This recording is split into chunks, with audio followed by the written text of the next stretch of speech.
911, what is your emergency? If he comes into the room where you are, you do not have to talk to me. Bravo 2, 30, Bravo 3, 65 is signal 4. You know the cops are on their way. Baby is out. So her baby is out? Okay. 911, what is your emergency? 911, inside the center.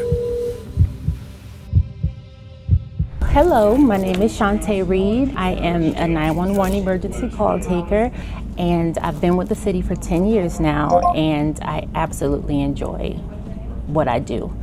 So I did see on episode 1 with Lou that you guys were getting on him about the handheld. We do have headsets as well, which we use on the daily.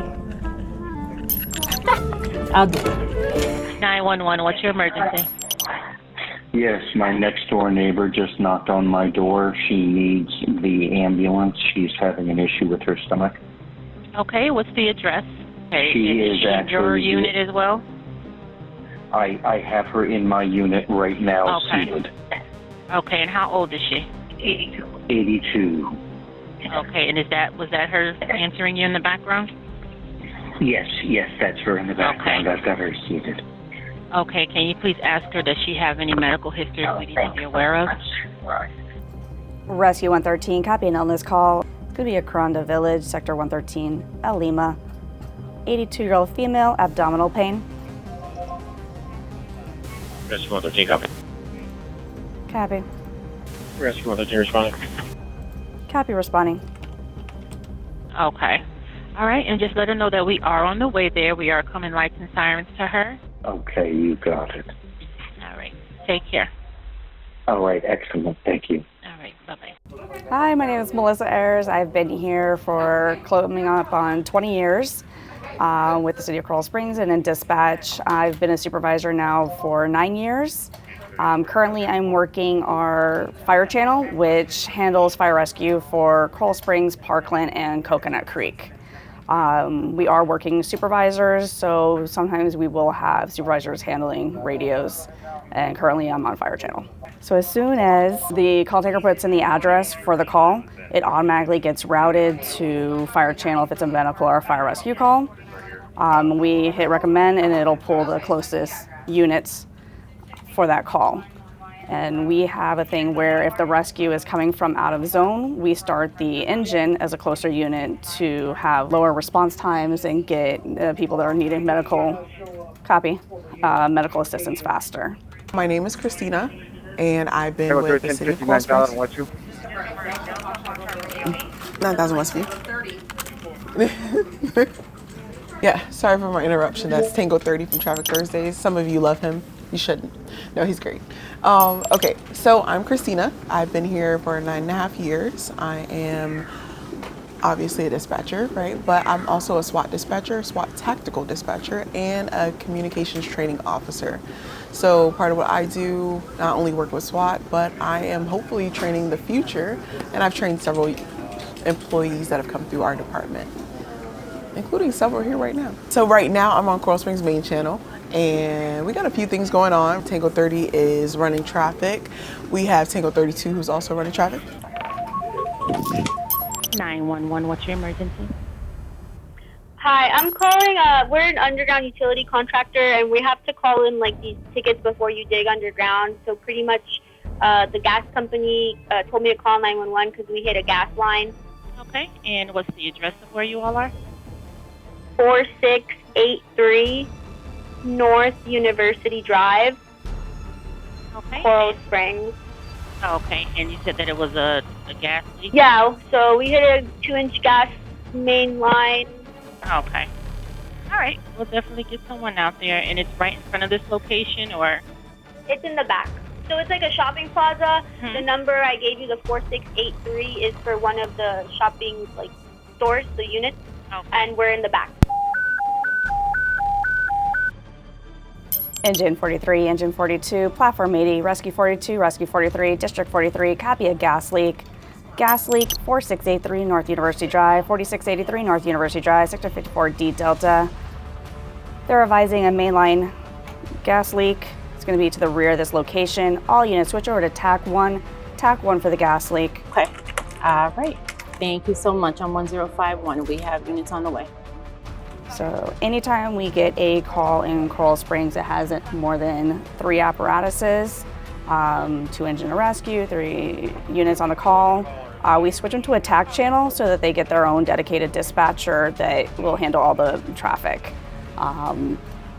Usually structure fires, gas leaks, hazmats, anything like that. And that way that dispatcher will handle all requests. All right, so right now I have a couple things going on, and one of them is the police side of the gas leak. So for us, it's to aid with FD fires response by blocking off traffic and starting to empty the plaza.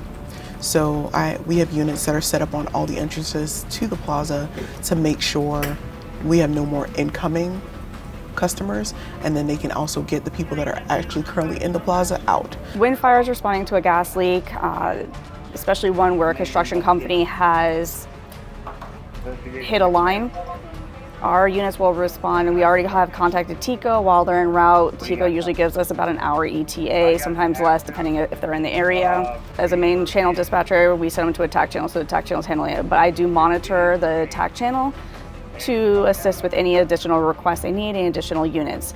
They will set a perimeter around the area.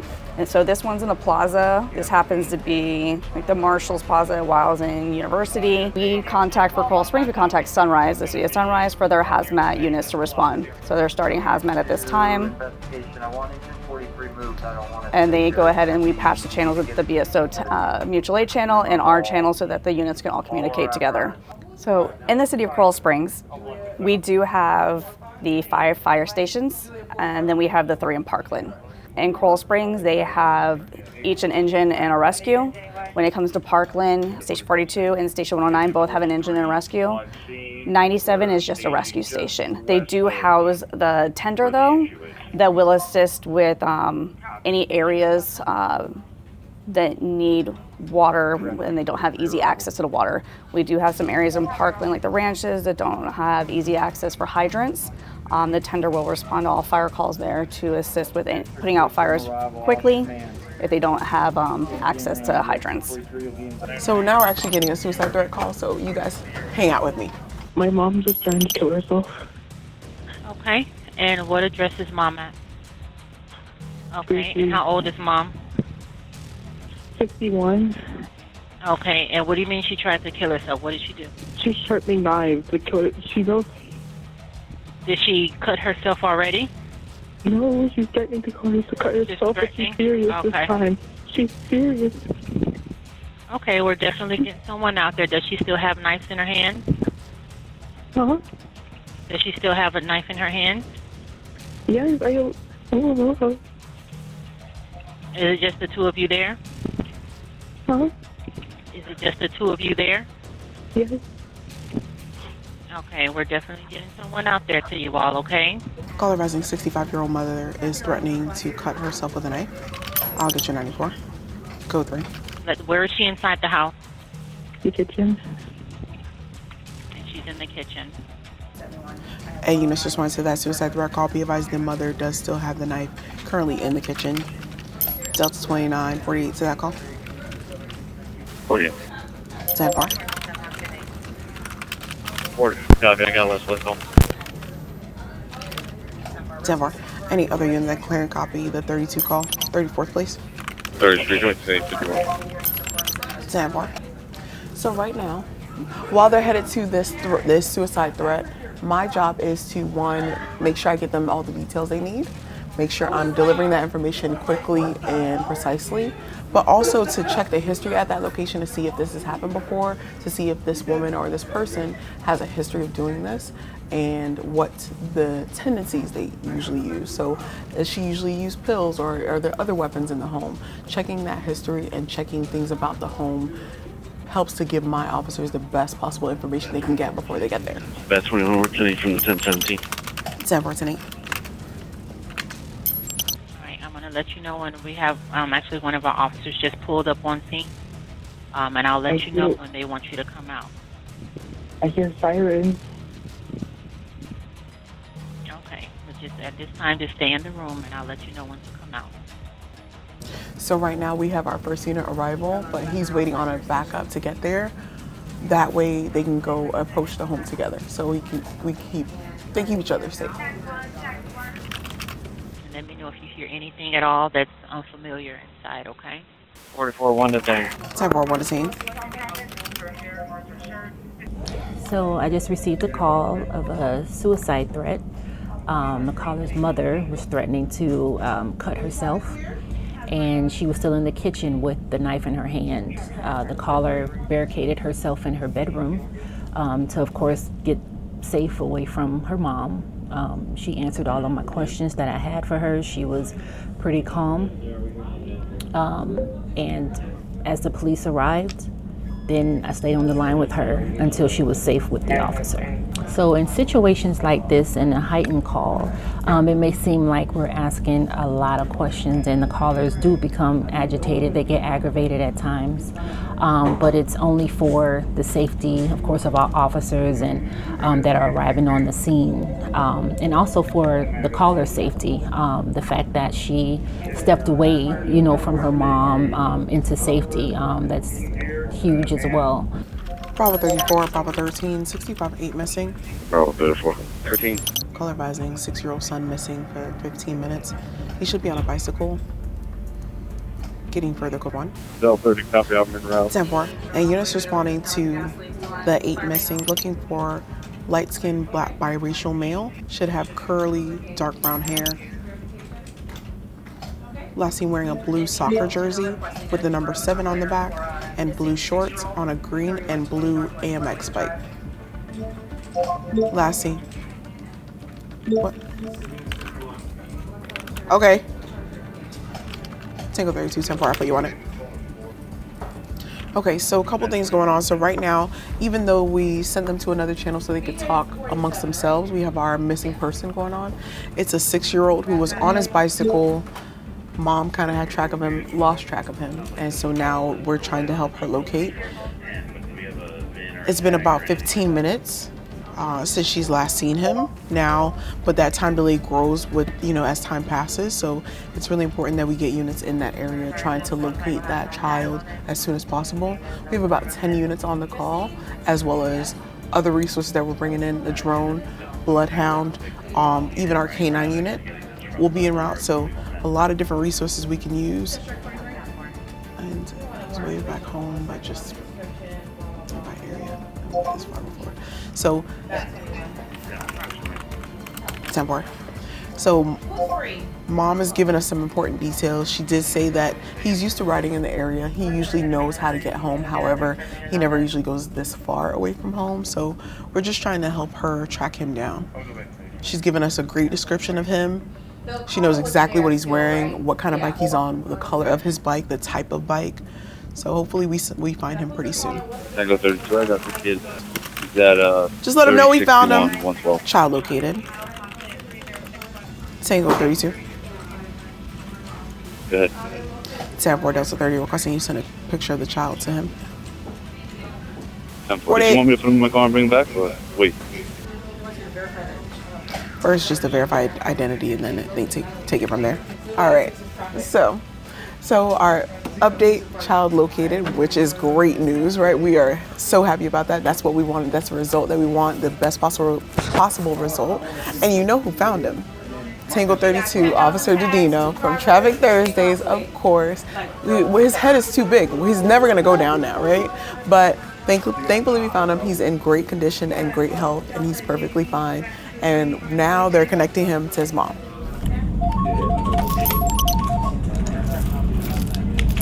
(911) What's your emergency? Hi, I have a 5-month-old difficult breathing. Okay, and what address are you all at? Okay, and you're an employee? Yes, I'm the practice manager. Okay, and he or she is 5 months? It's a he. Okay. Alrighty. And any other medical history we need to be aware of? No. Okay. They did give him a treatment. His oxygen was at 84, and then it went up after the treatment to 91. Okay. All right, and he is conscious at this time? Yeah.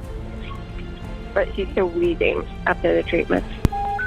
Okay. Station 80, copy trouble breathing call. Trouble breathing can be a 5-month-old having trouble breathing. Just be advised they are working a gas leak on the north side of the road.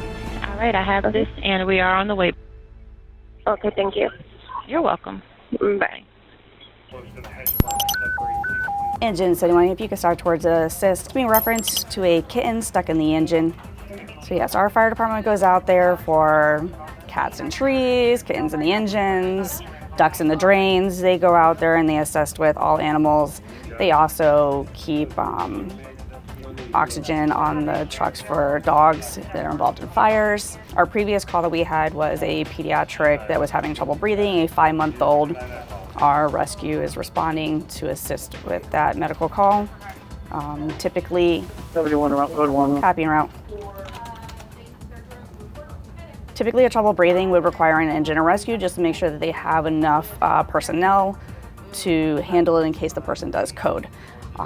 But with this one, our Rescue 80 has 3 medics on the truck, so typically they will handle that on their own. Sometimes the trucks that only have 2 medics on board will request the engine, or we send the engine with them to make sure that if there is a medical emergency or somebody does code having a trouble breathing, that they have enough personnel to transport and handle the code. We handle most pediatrics. Well, if they're a trauma alert or anything high medical, they will be transferred to Broward Health Medical Center in Fort Lauderdale. Adult trauma alerts will go to Broward Health North and Pompadour Deerfield. One thing with fire main dispatch is we are handling the 3 different cities. So right now I have the gas leak working in Coral Springs. I have an accident with injuries in Coconut Creek. And then I also have other medical calls and FD calls that are handling all over the cities. So just keeping track of where my units are, making sure that I have enough units in both cities. So I noticed that I was getting short on rescues in Coral Springs, so I moved a rescue from the south up north to cut down on response time if I need to. Rescue 71? 2 pro tips. Pro tip number 1, if you call 911, don't hang up. Seriously.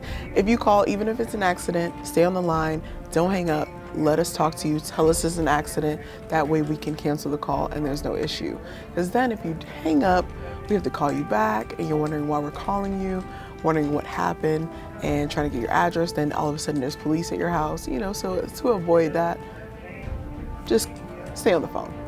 The other tip is for anyone watching, try to always know where you are. Any time you're traveling on the road, on the highway, try to just keep a sense of your directions and where you're headed and what you last saw. I know it seems simple, but unfortunately, especially when we get shaken up, we have a tendency to, right, where we forget things. But if you have that natural muscle memory and you remind yourself, where am I, checking where am I, what road am I on, where am I headed, we make a conscious decision. It helps us that if hopefully not, but if something happens, we can help you to the best of our ability. We always use resources, of course, but the best resource is you. You're the caller. The best resource is you. So I hope you enjoyed episode 2 of 911 Inside the Center. If you want to come work with us, then you can go on over to coralsprings.gov/911 recruitment.